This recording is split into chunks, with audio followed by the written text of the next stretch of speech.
네, 이 시간 같이 함께 오후 예배 보실 말씀은 우리 민수기 말씀입니다. 우리 새벽 예배에 우리 민수기 말씀을 묵상을 하고 있는데요. 1장 1절부터 4절까지의 말씀을 우리 한 절씩 교독하도록 하겠습니다. 민수기 1장 1절부터 제가 먼저 읽겠습니다. 이스라엘 자손이 애굽 땅에서 나온 후 둘째 해 둘째 달 첫째 날에 여호와께서 시내 광야 회막에서 모세에게 말씀하여 이르시되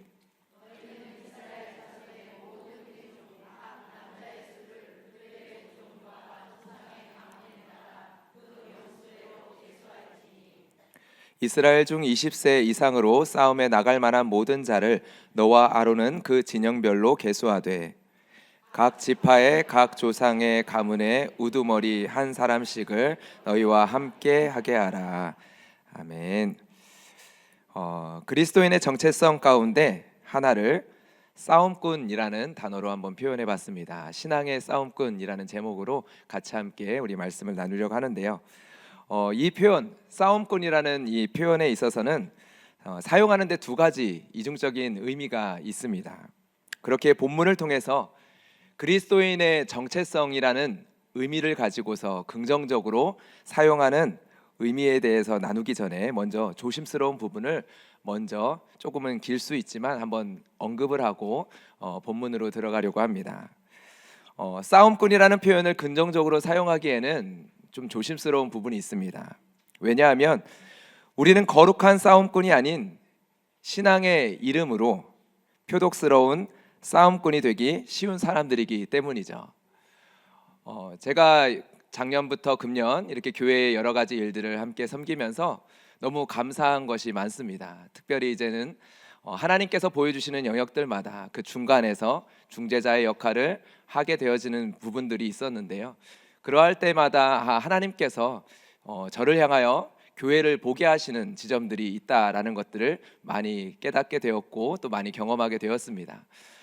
그런 과정 가운데 최근에는 여러 가지 일들이 또 겹쳐지면서 교회에 적지 않은 재정들을 사용을 해야 되는 여러 가지 4가지 5가지 안건이 함께 동시에 진행이 되면서 여러 가지 일적인 걸로 많이 접근을 하게 되고 일적인 걸로 많은 사람들과 이렇게 만나게 되어지는 상황들이 있는 것 같습니다. 그리고 그런 일들 가운데에서 또한 일이 되기 위해서 시간에 맞춰서 또 진행을 해야 되는 일들도 생기고요. 그래서 목양이 아니라 그 사람에 대한 삶의 관심이 아니라 그 사람의 어려움과 기도의 제목으로의 만남이 아니라 일로서 만나고 얘기를 하다 보니까 한 가지 어제 이제는 남자들과 제자 훈련을 하면서 그런 나눔을 하게 되었습니다.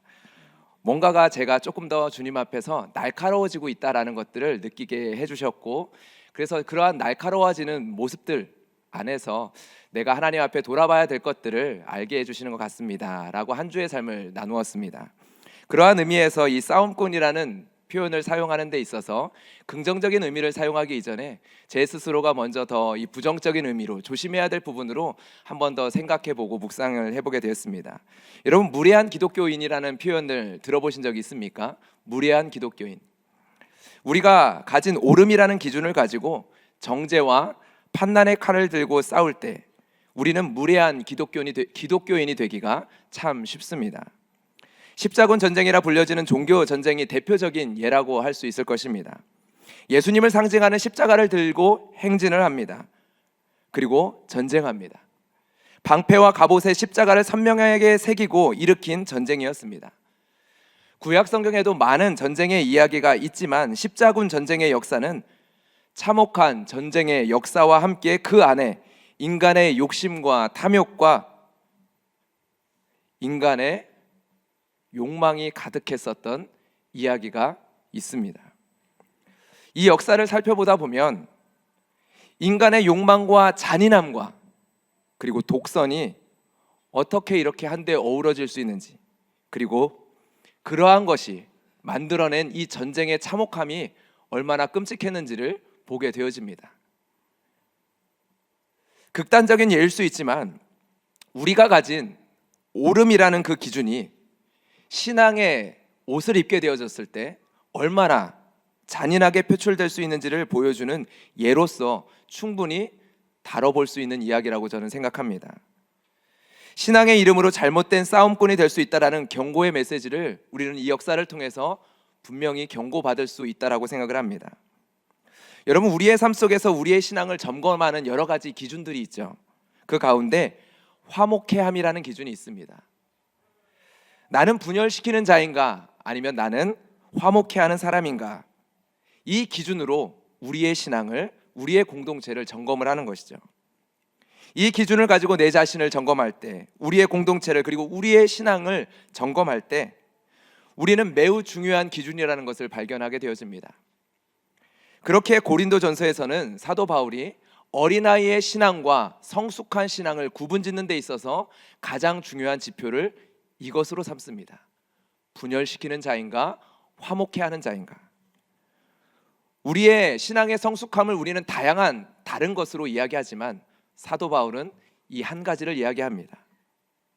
여러분, 내가 하는 말이 아무리 옳고 정당하다 할지라도 우리는 내가 하는 말에 옳고 그름을 기준으로 삼고 행동하면 안 됩니다. 더욱이 신앙 안에서는, 더욱이 교회 공동체 안에서는요. 내가 하는 말이 옳다 할지라도 그것이 진리라는 것은 아니기 때문이죠.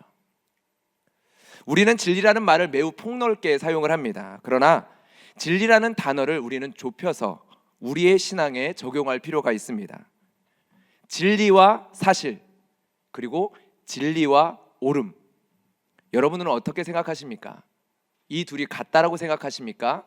아니면 다르다라고 생각하십니까? 진리와 사실은 다릅니다.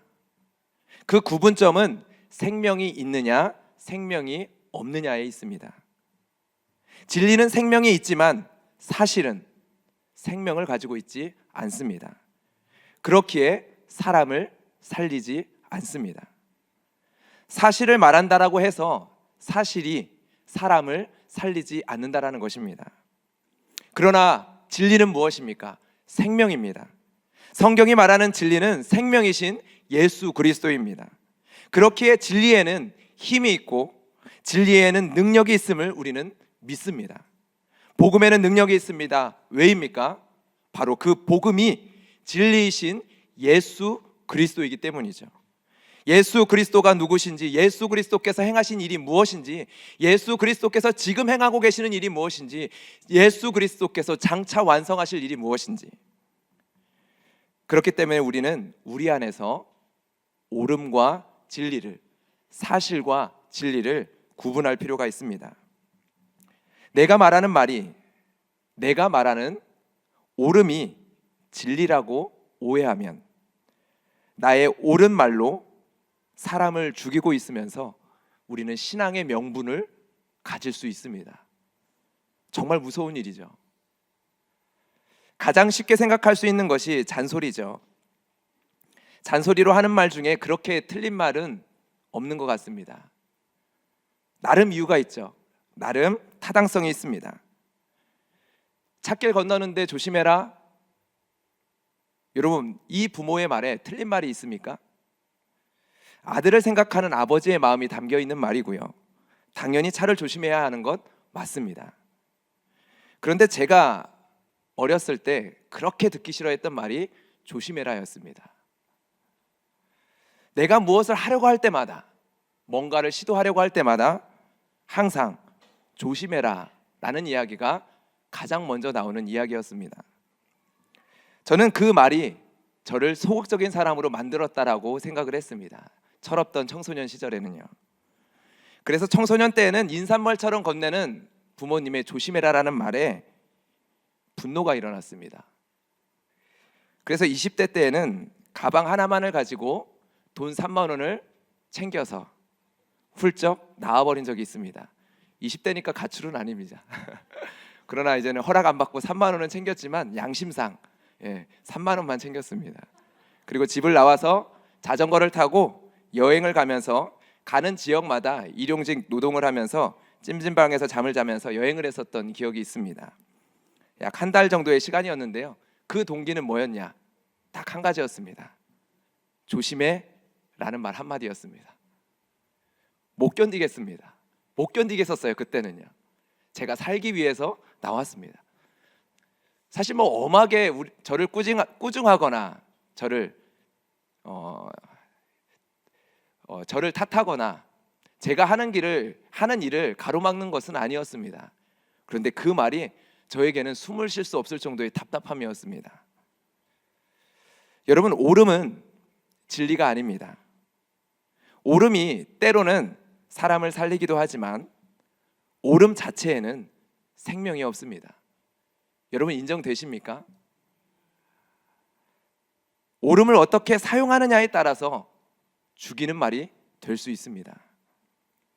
내가 하는 옳은 말이 분열을 일으킨다면, 내가 말하는 사실이 화목해 하는 것이 아니라 화목함을 도리어 깨트린다면 우리는 주님 앞에서 멈춰서서 물어봐야 합니다.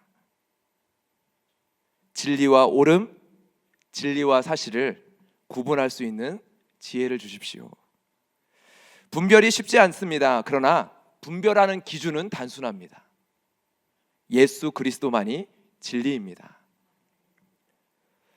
옳음이 명분이 되면 안 됩니다. 그리고 사실이 명분이 되면 안 됩니다. 우리의 명분은 오직 예수 그리스도여야만 합니다. 예수 그리스도의 십자가의 사랑만이 우리의 명분이어야 합니다. 이것이 너무 쉽지 않죠. 우리 안에 치열한 싸움이 생길 수 있습니다. 저도 끊임없이 그 싸움의 현장 가운데 있고 번번이 실패를 합니다. 교회 안에서도 또한 가정 안에서도 말해줘야 하지 않나? 이것은 맞는 건데 말해야 하는 거 아닌가? 당연히 이건 지적해야 하는 것이 아닌가? 가정 안에서 아이들을 보면서 많이 경험하는 거 아닙니까? 옳은 말이기 때문에 하는 것이 아니라 살리기 위해서 하는 말이 옳은 것입니다. 나의 옳은 말이 죽이는 말이 된다면 그것은 더 이상 옳은 명분이 되지 않습니다. 왜입니까? 우리의 명분은 생명이신 예수 그리스도의 십자가의 사랑 외에는 없기 때문입니다. 예수님은 우리를 살리시는 분이시기 때문입니다. 우리가 그것을 진리로 믿고 있기 때문이죠. 그래서 참 어렵습니다. 때로는 옳은 말이 사람을 살리기도 하는데 그 똑같은 말이 누군가에게는 숨막히는 말이 되기도 하고 죽겠다라고 이야기합니다. 우리가 생명이 되시는 성령 하나님과 동행하지 않는다면, 날마다 우리가 깨어있지 않는다면 할 수 없는 일이기에 우리에게는 단순한 기준이지만 참 어려운 일입니다. 굳어진 형식과 습관으로 우리의 신앙생활이 굳어져 있다면 불가능한 일이기에 우리에게는 참 어려운 일일 수 있습니다. 하나님의 인도하심을 받고 이끄심을 받는 신앙생활을 할 때에만 가능한 것이기에 날마다 깨어있는 자만이 가능한 일이기에 쉽지만은 않습니다. 그러나 우리의 신앙이 쌓여져 갈수록 우리의 모습이 싸움꾼이 되어져 간다면 우리는 하나님 앞에 물어야 합니다. 우리의 성품이 시간이 갈수록 온화해져 갑니까? 아니면 날카로워져 갑니까? 감사와 칭찬과 격려의 말이 많아져 갑니까? 아니면 불평과 불만과 비난과 조롱의 말이 많아져 갑니까? 우리가 함께 모여 이야기할 때 내 입술은 어떠한지를 우리는 살펴봐야 할 것입니다. 불평이 많지 않습니까? 판단의 말이 많지 않습니까? 스스로 인식이 되지 않을 정도로 습관화되어 버린 경우가 있지 않을까요? 진지하게 우리는 우리의 언어를 녹음해 봐야 합니다. 정말로 한 주간의 우리의 삶을 24시간을 녹음해 보고 들어볼 필요가 있습니다. 사람들을 만나 이야기 나눌 때, 특별히 교회 안에서 성도들 만나 교제하며 이야기를 나눌 때 나는 어떠한 말을 사용하는지, 나는 어떠한 표현을 주로 사용하는지, 우리는 생각보다 자기 객관화가 되지 않는 사람이다라는 것을 전제하고 우리를 살펴봐야 될 필요가 있습니다. 요즘 방송에서는 가정 안에서의 일상의 모습을 촬영해서 보여주는 프로그램들이 많이 있습니다.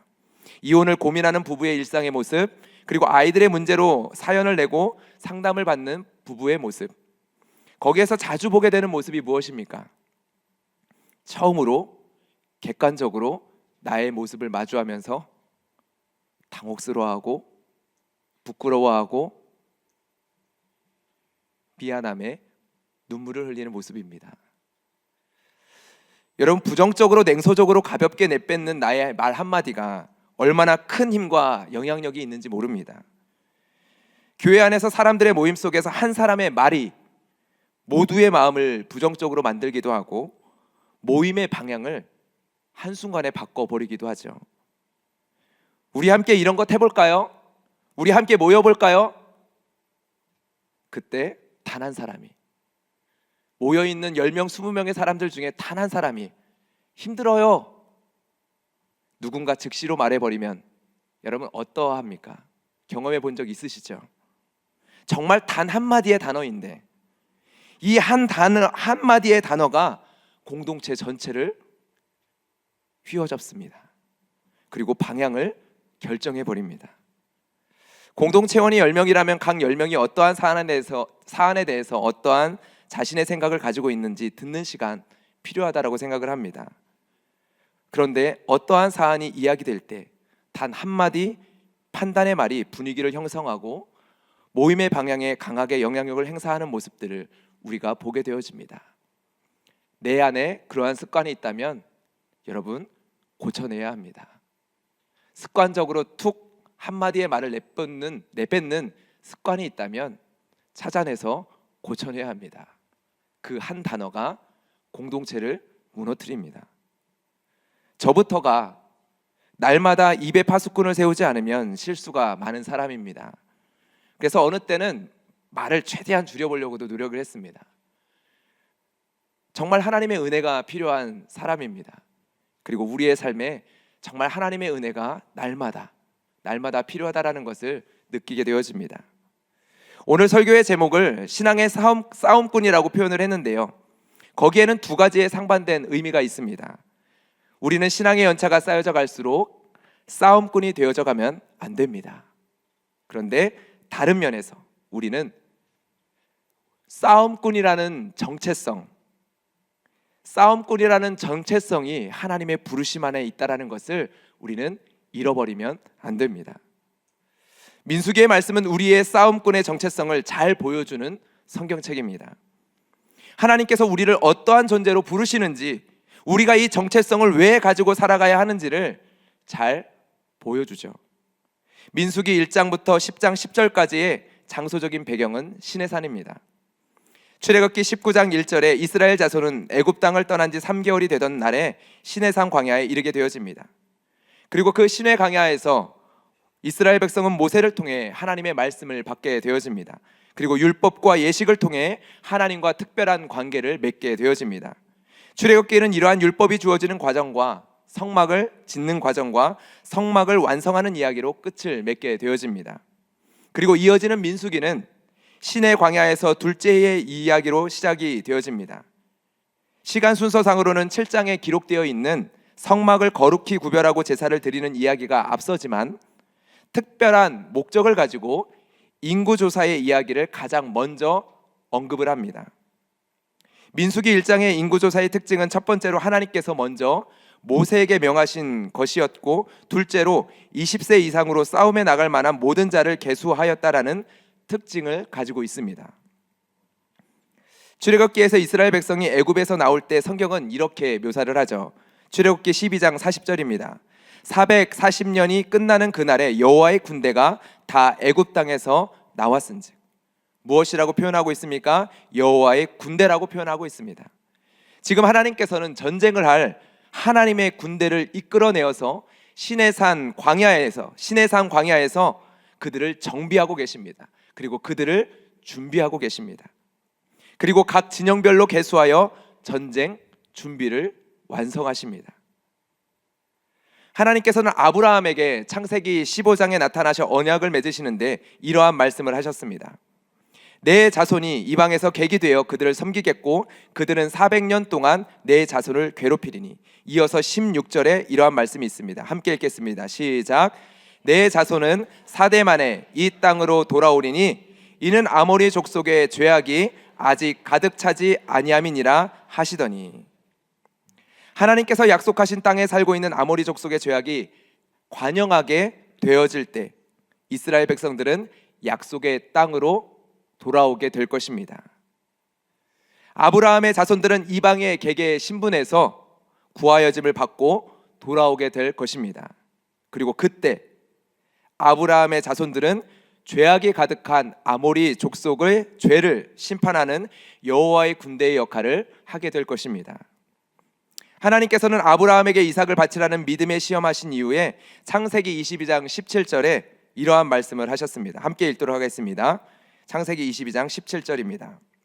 내가 내게 큰 복을 주고 내 씨가 크게 번성하여 하늘의 별과 같고 바닷가의 모래와 같게 하리니 내 씨가 그 대적의 성문을 차지하리라. 먼저 하나님께서는 이스라엘 백성들을 생육하고 번성하게 하셨습니다. 이 말씀 그대로요. 아브라함에게 주신 축복처럼 애굽 땅에서 이스라엘 백성들은 번성하였습니다. 출애굽기 1장 7절은 이것을 분명하게 우리에게 말씀합니다. 이스라엘 자손은 생육하고 불어나 번성하고 매우 강하여 온 땅에 가득하게 되었더라. 번성하게 되었습니다. 하나님의 약속의 말씀대로 이루어졌습니다. 이제 그들은 여호와의 군대로서 약속의 땅을 죄악으로 물들게 한 하나님의 대적들을 향한 칼로서 구하여짐을 받게 될 것입니다. 하나님의 약속하신 땅, 하나님이 주시마 약속하신 그 축복의 땅, 그 땅은 정복해야 될 땅이었습니다. 그러나 그 정복은 세상의 싸움의 방식과는 다른 싸움의 방식입니다. 왜냐? 하나님의 대적을 향한 싸움이었기 때문입니다. 하나님께서는 이것을 예언하여 말씀하여 주셨기 때문입니다.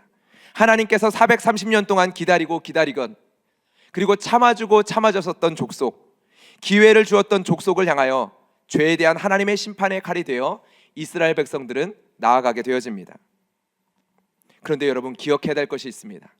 이 싸움은 아브라함에게 주셨던 축복, 이삭에게 주셨던 축복, 야곱에게 주셨던 축복이어야 합니다.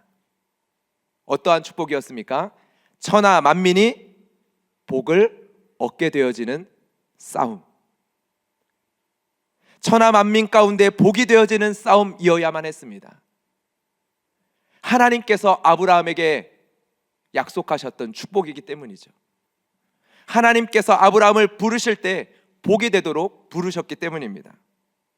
땅의 모든 족속이 너로 말미암아 복을 얻을 것이라는 축복을 약속으로 주셨기 때문입니다. 그렇기에 이 하나님의 계획과 약속이 성취되는 과정 가운데 이 싸움은 그러해야만 합니다.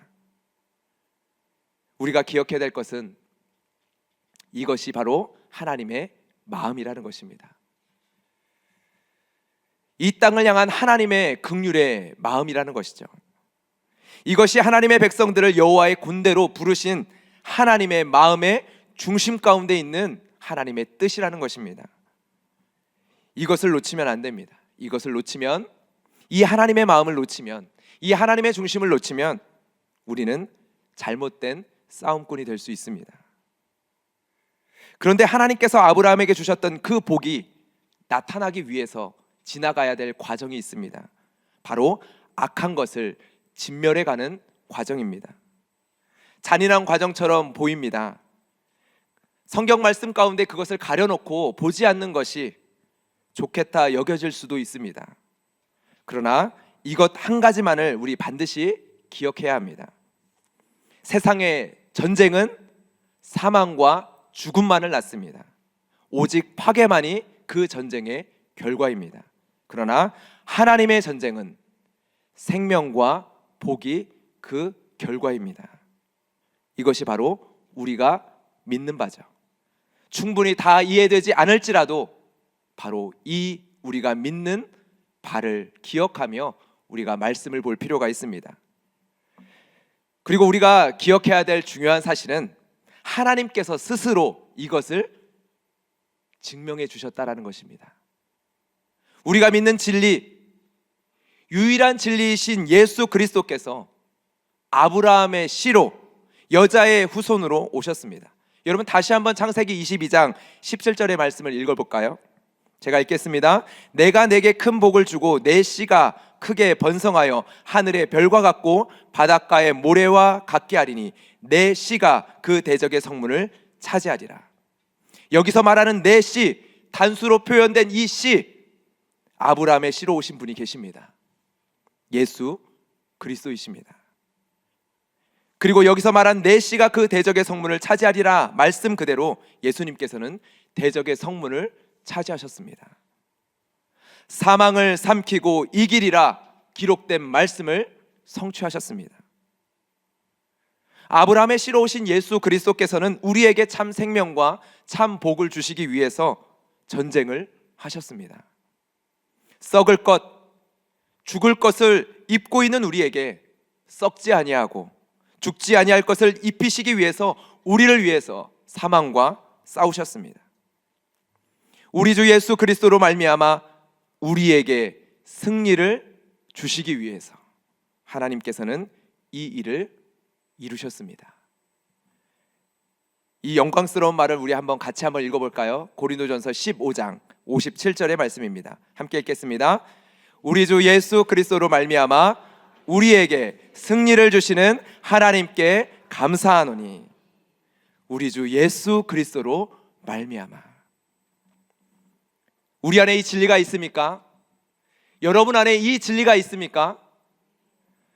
하나님께서는 이 진리 안에서, 예수 그리스도 안에서, 예수 그리스도의 승리 안에서 우리를 여호와의 군대로, 예수의 좋은 병사로 부르셨습니다. 디모데후서 2장 3절의 말씀입니다. 함께 읽겠습니다. 너는 그리스도 예수의 좋은 병사로 나와 함께 고난을 받으라. 너는 그리스도 예수의 좋은 병사로 나와 함께 고난을 받으라. 민수기의 말씀은 하나님께서 가나안 땅을 향해 나아가는 여호와의 군대를 어떻게 준비시키는지 우리에게 보여줍니다. 그리고 이 말씀을 통해 저와 여러분이 당면한 싸움은 결코 관념적인 것이 아니라 실제적인 것이라는 것을 우리한테 알려줍니다. 또한 민수기 이후의 여호수아 말씀을 통해 가나안 땅을 정복하는 과정을 우리에게 보여주시며 이를 통해 우리가 싸워야 될 싸움에 실체가 있다는 것을 우리에게 보여줍니다. 예수님께서 걸어가신 길이 그러했습니다. 사망이라는 원수의 대적과 싸우시기 위해 걸어가신 십자가의 길이었습니다. 그리고 우리에게 요청되는 길이 그러합니다. 우리는 이 사실을 너무나도 쉽게 잊고 살아갑니다. 여러분, 우리는 신앙의 싸움꾼이 되어야 합니다. 안전하다, 괜찮다, 문제없다, 평안하다. 여러분, 이것은 신앙의 득이 되는 고백이 아니라 신앙의 해가 되는 고백인 경우가 많습니다. 우리는 예수 그리스도 안에서의 평안을 고백하는 자이지 우리의 삶의 평안만을 소망하는 사람이 아닙니다. 예수님께서 우리를 부르신 부르심이 무엇입니까? 예수의 좋은 병사로 나와 함께 고난을 받으라. 이것이 기록된 말씀임을 여러분 믿으십니까?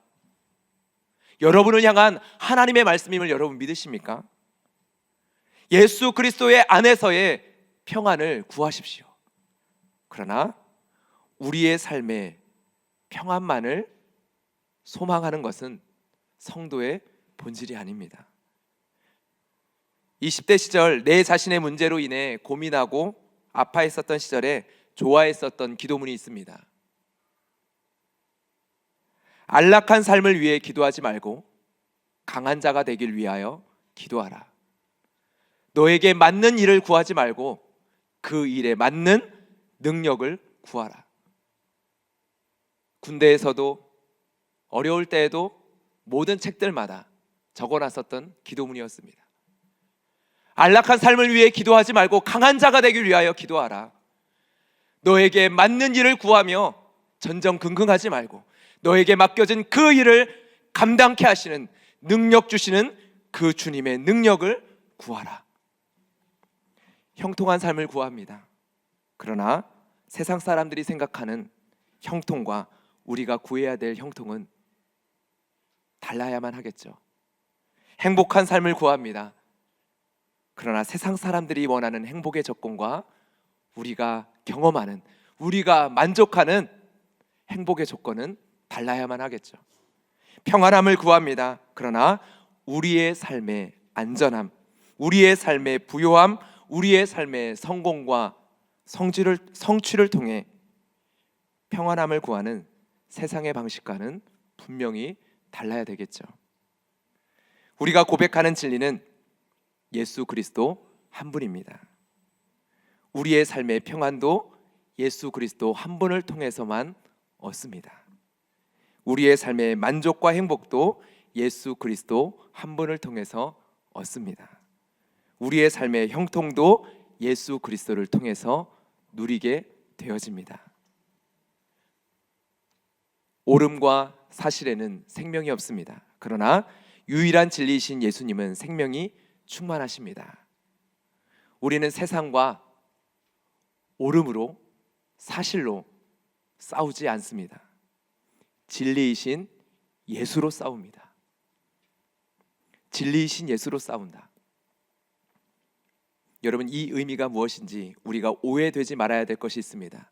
조금은 어렵게 들려질 수 있지만 예수의 이름을 나의 옳음을 증명하는 도구로 사용한다라는 것은 아닙니다.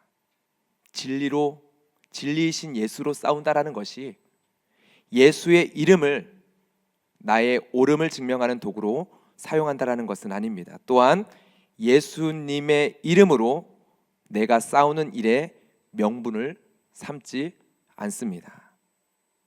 예수님의 이름은 어떤 것을 위한 도구와 수단으로 사용될 수 없는 거룩한 이름입니다. 구원의 이름입니다. 생명의 이름입니다.